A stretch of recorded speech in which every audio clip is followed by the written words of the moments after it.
Unveiling the silent toil, the harrowing life of a medieval peasant. Ever wondered what it truly meant to exist on the fringes of medieval society, where survival was a daily battle against the odds? Prepare to journey back in time and witness the unvarnished truth. Welcome to the Edutaining History channel. If you enjoy uncovering hidden chapters of history, don't forget to like, subscribe, and share your thoughts in the comments below. Welcome to a somber exploration of history, where we delve into the lives of those often overlooked, the medieval peasants. These individuals, forming the backbone of feudal society, lived lives defined by relentless labor, scarcity, and the ever-present shadow of hardship. Their story, though often untold, offers insight into the foundations of medieval life and the profound struggles endured by ordinary people. Did you know that peasants were said to have bathed only twice in their lives? Once upon birth and once upon death. This macabre anecdote captures the harsh reality of their existence.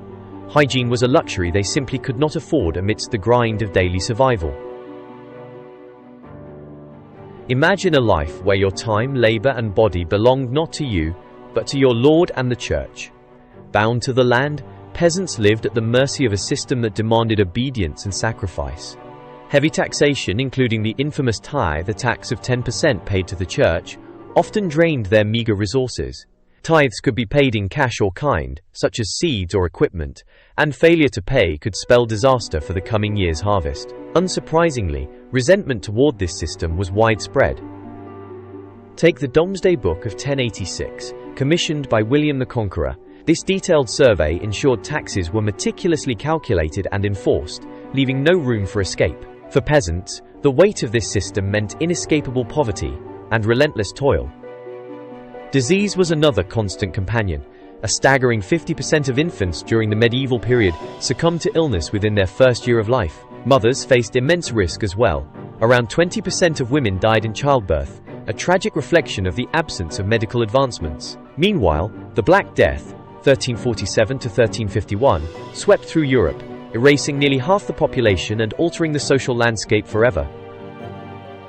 Dawn till dusk, the rhythm of a peasant's day. The rhythm of life for a medieval peasant revolved around the agrarian calendar, closely tied to the seasons. Their work began as early as 3 a.m. during summer, continuing until dusk. Every member of the family contributed, men, women, and children alike, tending their assigned strips of land. Typical crops included rye, oats, peas, and barley, which were harvested using sickles, scythes, or reapers. Peasants also worked cooperatively with other families for tasks like plowing and haying. Beyond farming, they were obligated to maintain infrastructure by building roads, clearing forests, and carrying out whatever tasks their lord deemed necessary, from thatching roofs to threshing grain. A particularly thankless duty was working for free on church land during designated holy days. Despite the unrelenting labor, there were occasional reprieves. Church feasts, marking sowing or reaping days, allowed peasants and their lords alike to rest and celebrate a brief but treasured respite from their grinding routine. History comes alive through individual stories. Picture a young peasant named Guillaume. In the late 14th century, his entire village was decimated by the Black Death, leaving him orphaned and alone. Yet he managed to survive, taking on tasks for his lord and eventually rebuilding his family's strip of land through sheer determination. There are also tales of rebellion. The Peasants' Revolt of 1381, led by figures like Wat Tyler and John Ball, symbolized the frustrations boiling beneath the surface. While the revolt ultimately failed, it marked a turning point in the social consciousness of medieval Europe. The seeds of change were sown, showcasing the unyielding spirit of those who dared to resist. The peasant's home, a stark reality.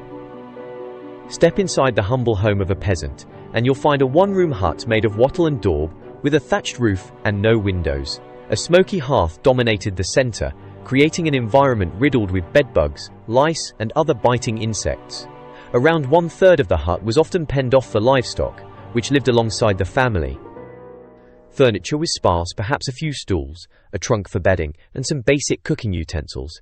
Candles made from oil and animal fat cast a dim light, accompanied by a pungent aroma. Towards the end of the medieval period, housing began to improve slightly, with some peasants enjoying two-room houses and even the luxury of a second floor. The justice system, cruel and unyielding. Life as a peasant offered little recourse against injustice. Crime was managed locally, with each male over 12 required to join a tithing, acting as an informal police force. Serious crimes were judged by king-appointed officials, while lesser offences fell under the jurisdiction of the local lord. Trials by ordeal were common for undecided cases. Imagine walking across burning coals or plunging your hand into boiling water to retrieve a stone. If your wounds healed within 3 days, you were declared innocent. If not, you faced brutal punishments, including mutilation or execution. Remembering the unremembered, a legacy of toil. In summary, the lives of medieval peasants were marked by relentless work, crushing poverty, and the ever-present threat of illness and injustice. Yet within this tapestry of suffering lay the resilience of the human spirit. They were not merely victims of their circumstances, they were contributors to a societal structure that we continue to explore and understand today. Now that you've delved into the lives of medieval peasants, we invite you to reflect on their hardships and their resilience. What surprised you most about their existence? Was it their backbreaking labor, or the oppressive systems they endured? Share your thoughts in the comments below. There's so much more to uncover about the forgotten chapters of history, so be sure to subscribe and join us on this journey. Together, we'll continue to explore the echoes of the past and the lessons they offer for our future.